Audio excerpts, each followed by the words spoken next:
ఎస్తరి గారు వచ్చి వాటి పంట చదువుతారు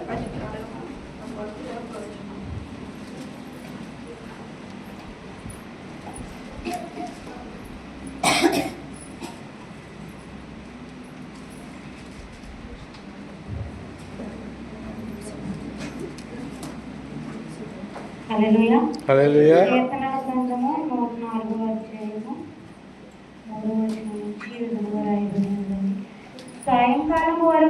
సాయంకాలం వరకు పాటుపడి తమ పనులను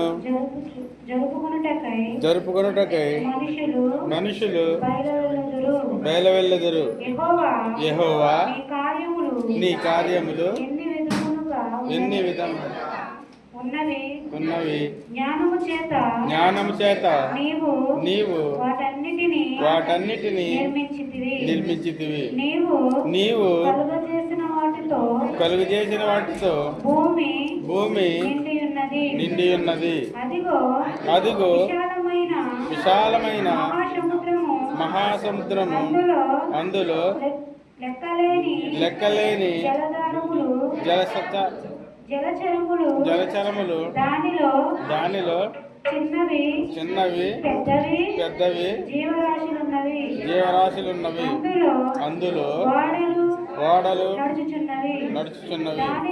దానిలో ఆటలాడుటకు నీవు నిర్మించిన మకరములున్నవి. తగిన కాలమున నీవు వాటికి ఆహారమిచ్చేదవని ఇవన్నీ నీ దయ కొరకు కనిపెట్టుచున్నవి. నీవు వాటికి పెట్టునది అవి కూర్చుకొనును. నీవు విప్పగా అవి మంచి వాటిని తిని తృప్తిపరచబడును. నీవు మరుగు చేసుకొనక అవి కలతపడును. నీవు వాటిని ఊపిరి తీసివేయనప్పుడు అవి ప్రాణములు విడిచి మట్టి పాలగును. నీవు నీ ఊపిరి విడువగా అవి సృజింపబడును. అట్లు నీవు భూతలములను నూతనపరుచుచున్నావు. యెహోవా మహిమ నిత్యమునుండును గాక. యెహోవా తన క్రియలను చూచి ఆనందించును గాక. ఆయన భూమిని చూడగా అది వణుకును. ఆయన పర్వతములను ముట్టగా అవి పొగరాజును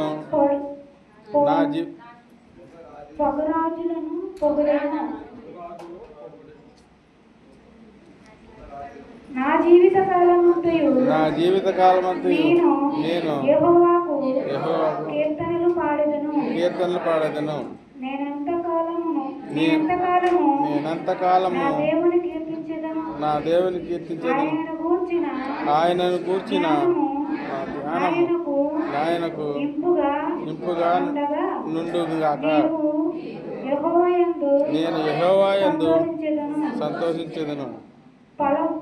పాపులు భూమి మీద నుండి